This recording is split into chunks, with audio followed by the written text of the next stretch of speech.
Elmer Gedeon had always been fast. On the baseball field, he was a natural, sprinting across the outfield, stretching for impossible catches. Speed had earned him a spot in the major leagues. Now, it was the only thing keeping him alive. Flak bursts exploded around his B-26 Marauder as it hurtled toward its target over Nazi-occupied France. The air was thick with black smoke, each burst like a fastball whizzing past his head. Below, the German bomb site he aimed to destroy came into view. It was time to make the play. The bomb bay doors groaned open, releasing their payload. A second later, an explosion rocked the plane. Fire spread across the controls, creeping toward his flight suit. His co-pilot was already gone, but Gedeon stayed at the controls, gripping the yoke, fighting for every inch of air. He was used to sliding into home with the game on the line. But there were no cheers, no teammates waiting at the dugout, only the burning sky ahead and the ground rushing up to meet him. The last pre-war game. It was early morning on December 7th, 1941, when alarms began to rise across Pearl Harbor.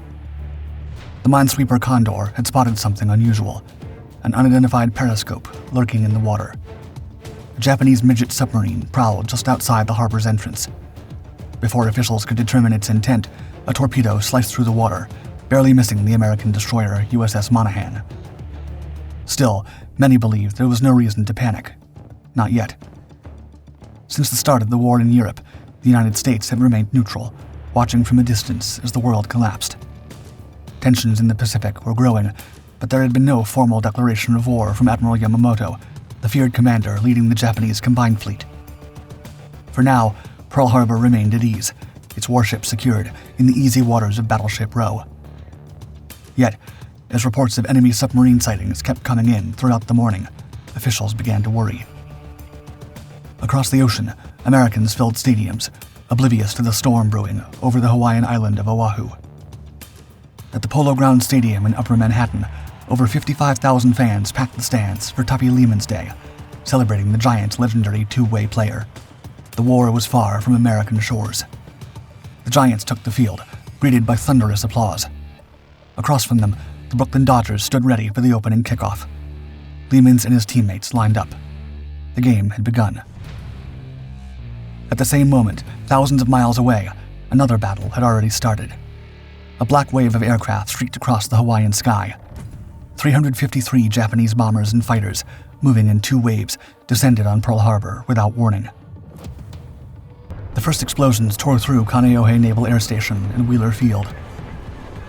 Then, the torpedo bombers arrived, locking onto their targets, American battleships. USS Arizona never had a chance. A 1,760-pound armor-piercing bomb punched through her deck, igniting her forward magazine. 1,177 men lost their lives in a matter of seconds. The blast shook the entire harbor, knocking sailors off their feet. In just 30 minutes, the U.S. Pacific Fleet was in ruins. Back in New York, Brooklyn scored the first touchdown. Fans were ecstatic, shouting while waving their hats and coats in the air. Across the field, Giants fans groaned in frustration. They had no way of knowing that at that precise moment, their country was under attack. At halftime, the players went back into the locker rooms. It was then that they could hear the radio announcements.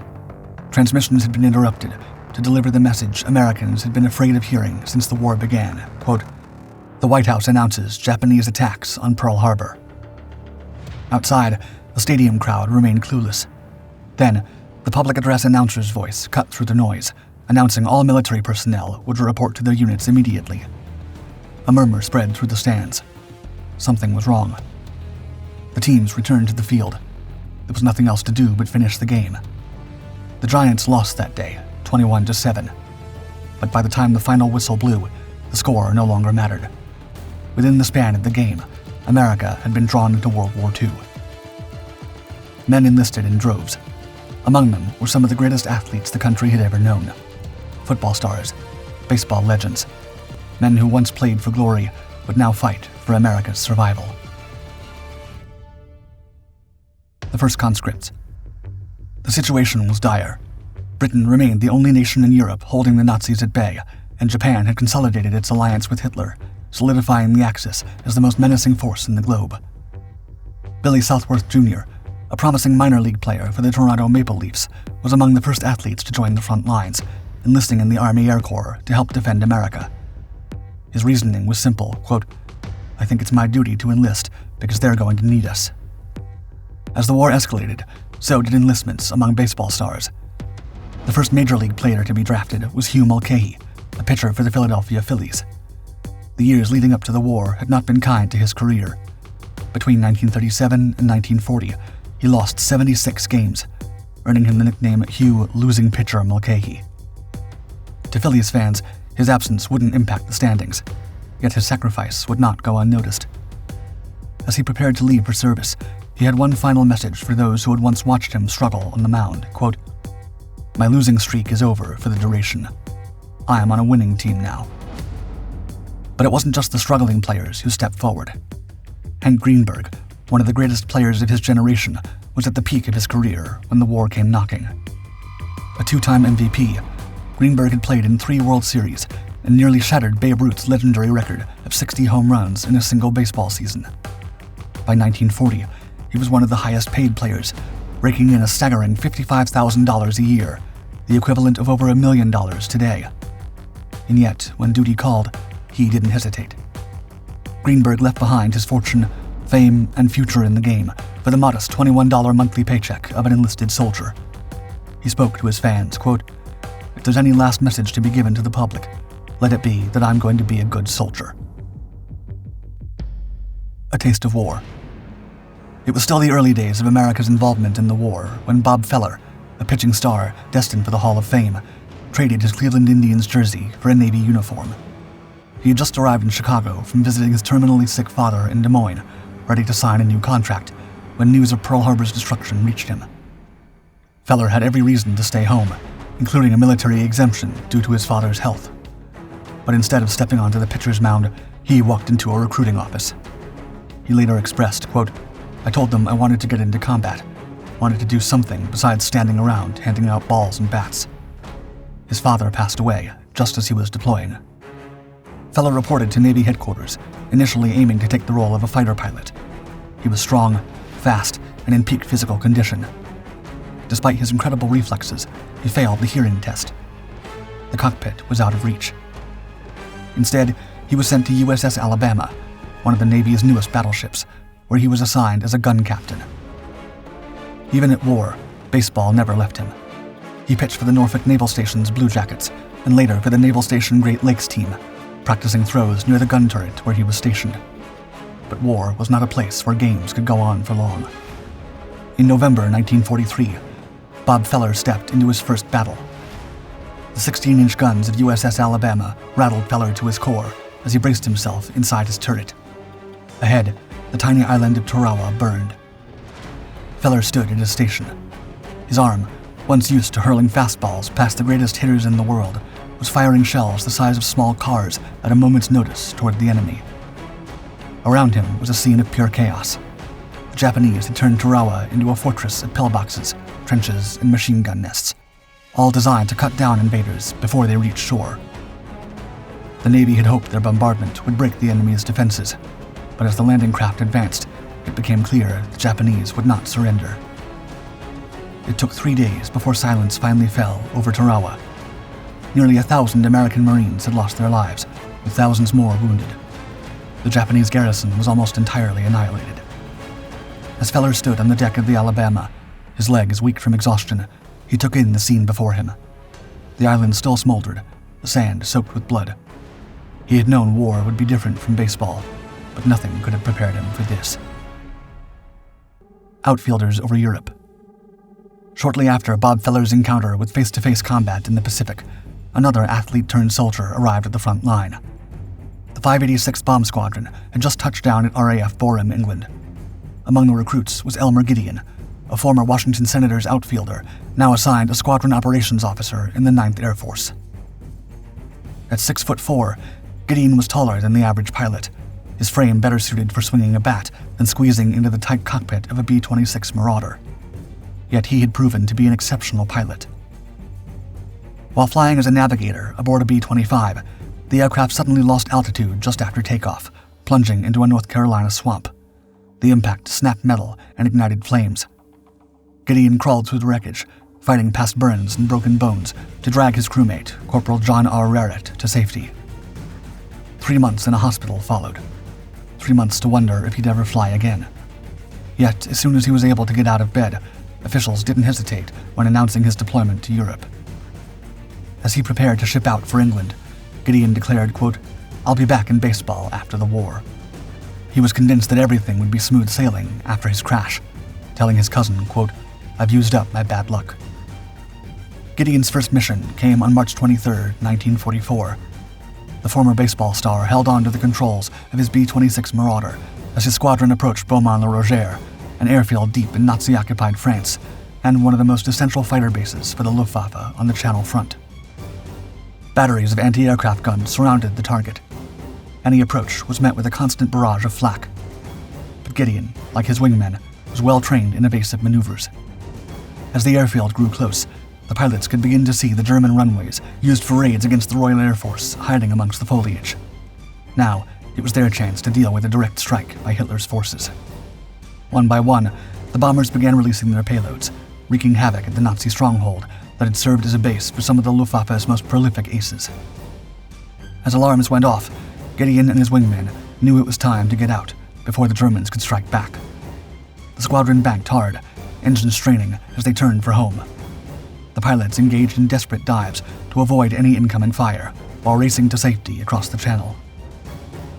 It wasn't until Gedeon's wheels touched down at RAF Borum that he could finally breathe again. Perhaps he was right. Perhaps his streak of bad luck was over. On the home front. As soldiers kept fighting across Europe and the Pacific, the home front in the United States faced its own battles. Families watched as their sons, brothers, and fathers shipped out, uncertain if they would ever return. Everything seemed to be changing, and nothing felt certain anymore. Even baseball, America's beloved pastime, seemed destined for suspension.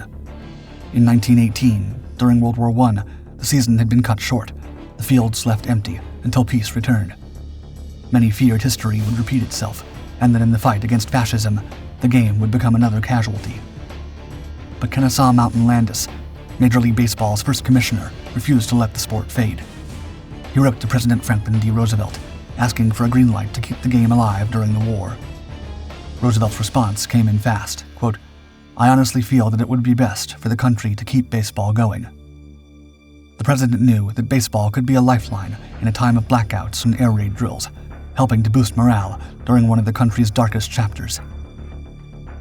Private John E. Stevenson echoed that sentiment, quote, "Baseball is part of the American way of life.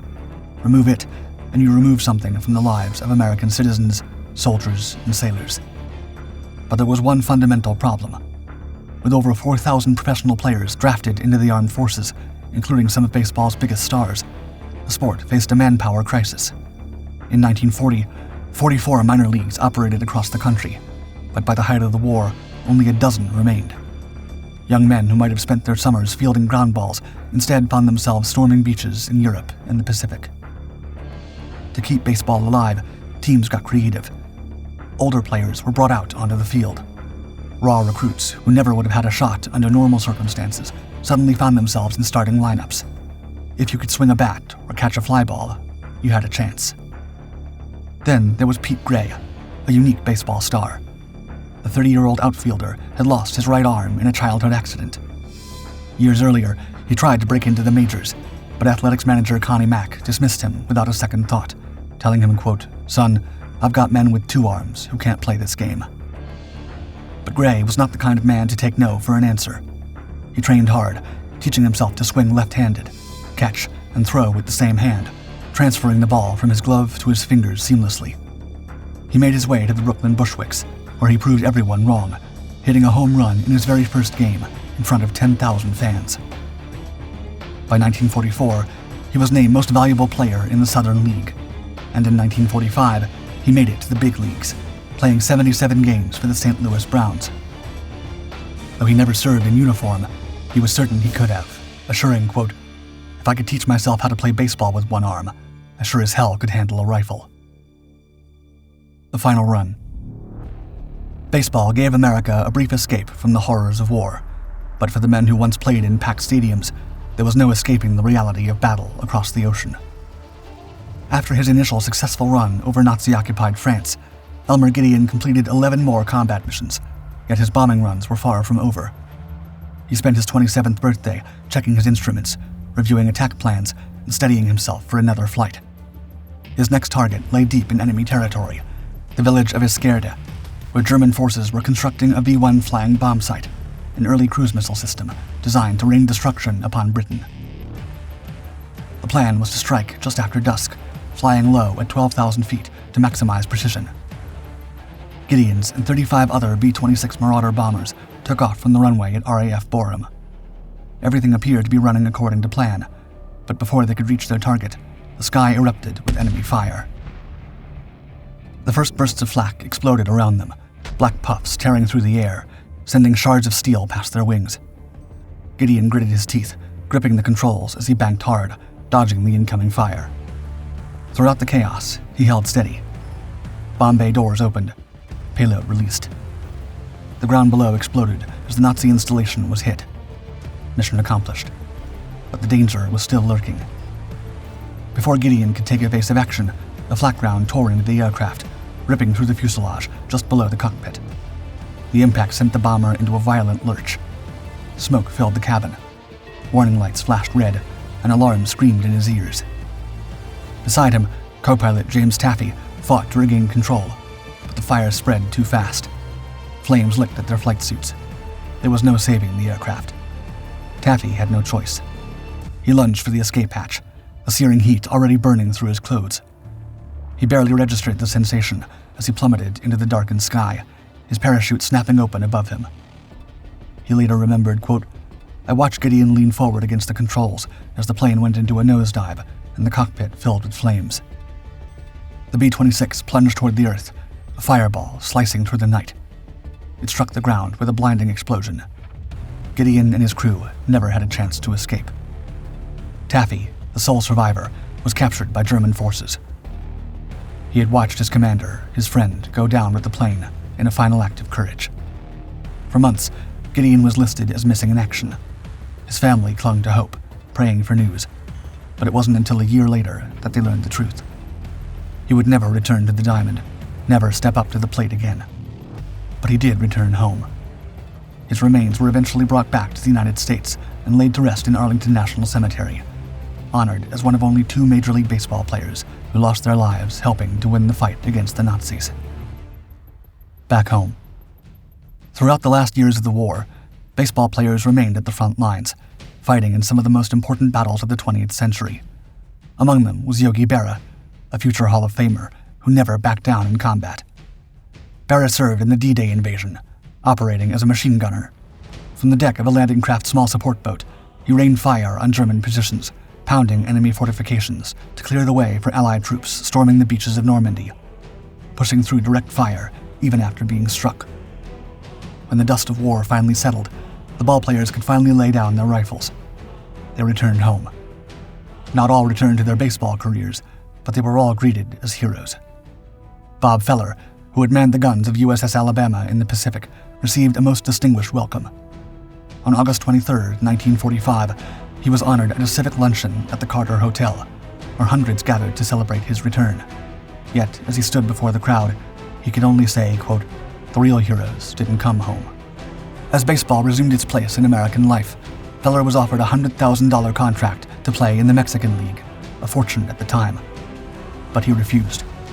He'd already left his country once and wasn't about to leave it again.